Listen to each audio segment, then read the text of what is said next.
আসসালামু আলাইকুম। গণিত টাইপ ভিত্তিক 7 নম্বর ক্লাসে স্বাগতম সবাইকে। আজকে আমরা অনুপাত এবং সমানুপাত করব। যারা চাকরি পরীক্ষার জন্য প্রস্তুতি নিচ্ছেন, নিবন্ধন, প্রাইমারি অথবা সমাজসেবা বা বিসিএস বা এই টাইপের যে কোনো ক্যাটাগরির জব, আপনাদের জন্য গণিতের এই টাইপ ভিত্তিক ক্লাসগুলো খুব ইম্পর্টেন্ট। অবশ্যই আপনারা এই ক্লাসগুলো দেখবেন।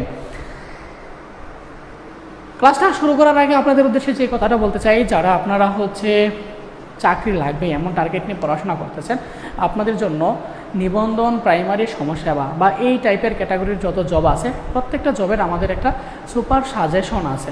আমাদের সাজেশনটা অনেক শর্ট এবং সুন্দর করে গুছিয়ে উত্তরসহ ব্যাখ্যাসহ দিয়ে দেওয়া আছে। যাদের চাকরিটা লাগবেই আপনারা চাইলে আমাদের এই সাজেশনটা ফলো করতে পারেন। স্পেশালি নিবন্ধন এবং প্রাইমারি আমাদের সাজেশনটা নেওয়ার জন্য আমাদের ফেসবুক পেজে SMS করে বলে দিলেই হবে। আমাদের সাজেশন ফি মাত্র 100 টাকা, আমরা PDF ফাইল দিচ্ছি। ঠিক আছে, আমরা শুরু করি। এটা হচ্ছে আমাদের 1 নাম্বার টাইপ এবং খুবই ইম্পর্ট্যান্ট টাইপ। ঠিক আছে, আসে এই পরীক্ষায় প্রশ্ন এবং খুবই সহজ। দেখেন এখানে দুইটা অনুপাত দিয়ে দিচ্ছে। ঠিক আছে, একটা হচ্ছে A অনুপাত B আর একটা হচ্ছে B অনুপাত C। এবার আমার কাছে জানতে চাইছে A অনুপাত B অনুপাত C এটার ভ্যালু কত। এই টাইপের প্রশ্ন নিবন্ধন, প্রাইমারি এবং বিসিএস প্রত্যেকটা পরীক্ষায় খুবই কমন এবং খুব বেশি আসে। ভালো করে দেখবেন তাহলে বুঝে যাবেন। আচ্ছা, এটা বোঝানোর আগে আপনাদেরকে আমি কিছু ক্রমিক সমানুপাত আলোচনা করে দিই, কারণ ক্রমিক সমানুপাত থেকেও কিন্তু মুখস্থ প্রশ্ন আসে, ক্রমিক সমানুপাত থেকে। ঠিক আছে, আচ্ছা, যদি আপনাকে বলে যে ABCD এই 4টা ভেরিয়েবল যদি ক্রমিক সমানুপাত হয়, ক্রম সমানুপাত হয়, তাহলে ভ্যালুটা কত হবে মনে রাখবেন। ক্রমিক সমানুপাত হলে ভ্যালু হবে হচ্ছে A অনুপাত B ইকুয়াল হবে C অনুপাত D। ঠিক আছে, যদি ABCD এই 4টা ক্রমিক সমানুপাত হয় তাহলে রেজাল্ট হবে A অনুপাত B ইকুয়াল হচ্ছে C অনুপাত D। এটাকে আপনি লিখতে পারেন A অনুপাত B কে লিখতে পারেন A/B, C অনুপাত D কে লিখতে পারেন C/D, বা এটাকে আপনি লিখতে পারেন যদি ক্রস মাল্টিপ্লাই করেন A এর সাথে D গুণ দিলে হবে হচ্ছে AD, B এর সাথে C গুণ দিলে হবে হচ্ছে BC। ঠিক আছে, অর্থাৎ যদি আপনার ক্রমিক সমানুপাত হয় হচ্ছে এই 4টা, তাহলে আপনার আনসার এটাও বলতে পারেন, এটাও বলতে পারেন, এটাও বলতে পারেন। আর যদি ক্রমিক সমানুপাত হয় হচ্ছে শুধু ABC এই 3টা, তাহলে আপনার রেজাল্ট কি হবে? তাহলে রেজাল্ট হবে হচ্ছে A অনুপাত B ইকুয়াল হবে B অনুপাত C। ঠিক আছে, এটাকে আপনি লিখতে পারবেন হচ্ছে A/B ইকুয়াল হচ্ছে B/C। ক্রস মাল্টিপ্লাই করলে লেখা যাবে B² ইকুয়াল AC। ঠিক আছে, এইটা হচ্ছে আমাদের 4টার জন্য, এটা হচ্ছে আমাদের 3টার জন্য।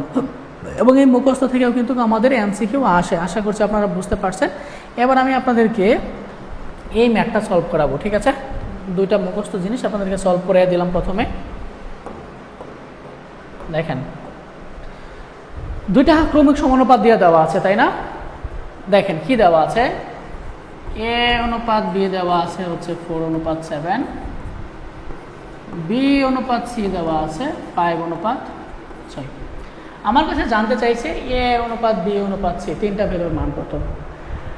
দেখেন আমাকে যেহেতু হচ্ছে ABC এর মানটা বের করতে হবে, সহজে যেভাবে করবেন, এইখানে এইটা হচ্ছে আমার A এর ভ্যালু, এইটা হচ্ছে আমাদের B এর ভ্যালু, রাইট?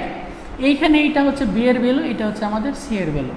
এইখানেও দেখেন B কমন আছে, এখানেও B কমন আছে। আমি যেটা করব, এইখানের B এর ভ্যালু দ্বারা এটারে গুণ করব, আর এইখানের B এর ভ্যালু দ্বারা এটারে গুণ করব।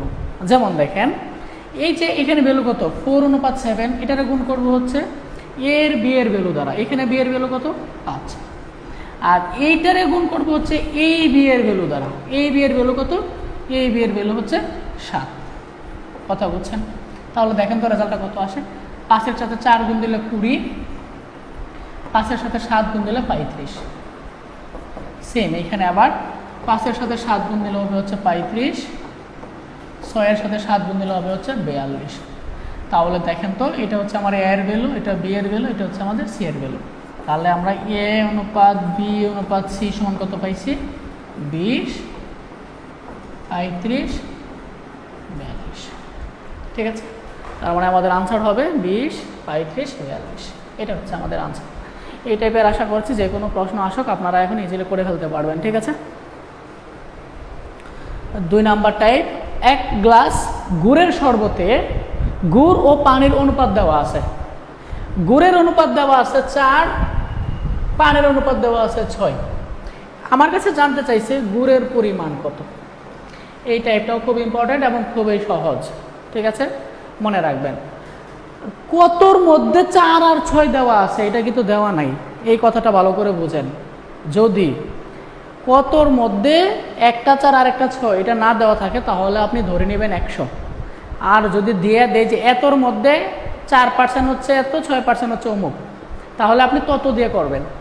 যদি না দেওয়া থাকে 100 ধরে করবেন। এখানে দেওয়া নাই কতর মধ্যে 4 আর কতর মধ্যে 6, এটা দেওয়া নাই, তাহলে আমি 100 ধরে করব, ঠিক আছে। দেখেন, এটা করার নিয়ম হচ্ছে যেই অনুপাতগুলো দেওয়া থাকবে অনুপাতগুলো যোগ করবেন। অনুপাতগুলো যোগ করলে কত হবে?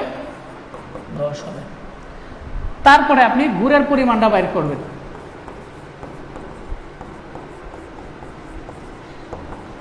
গুড়ের পরিমাণ কেমন বাইর করবেন? আমি কার পরিমাণ বাইর করতে পারছি? আমি গুড়ের পরিমাণ বাইর করতেছি। গুড় কত দেওয়া আছে? গুড় দেওয়া আছে হচ্ছে 4 বাই টোটালটা কত? 10 ইন্টু হচ্ছে 100।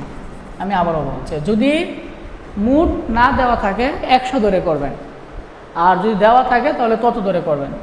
তাহলে গুড়ের পরিমাণ কত পার্সেন্ট হবে? 10 10 100, 4 10 40, এটা হচ্ছে গুড়ের পরিমাণ। এটাই আনসার আমাদের। যদি এখানে গুড়ের পরিমাণ না বলে যদি বলতো যে পানির পরিমাণ, তাহলে আপনি কেমনে বার করতেন?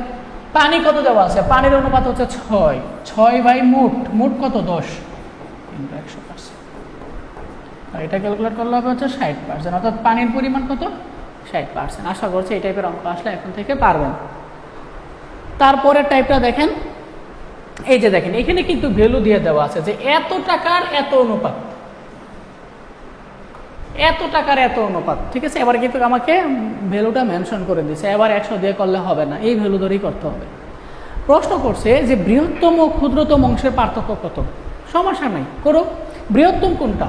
এটা হচ্ছে বৃহত্তম, আর এটা হচ্ছে আমার ক্ষুদ্রতম, তাই না? কেমনে বুঝলাম? কারণ এটা ছোট এটা বড়, যেটা ছোট এটা ক্ষুদ্রতম, যেটা বড় এটা হচ্ছে বৃহত্তম। তাহলে আমাকে 2 এর জন্য বের করতে হবে, 5 এর জন্য বের করতে হবে। বের করে যদি বিয়োগ করে দিই তাহলে আমাদের পার্থক্য চলে আসবে। তাহলে প্রথমে আমি 2 এর জন্য বের করি। 2 এর জন্য রেজাল্ট কত হবে? 2 এর জন্য রেজাল্ট হবে 2 বাই মোট কত? 2 আর 3 5, 5 আর 4 9, 9 আর 5 কত? 14 ইন্টু হচ্ছে এটা হচ্ছে আমার 2 এর জন্য, তাই না?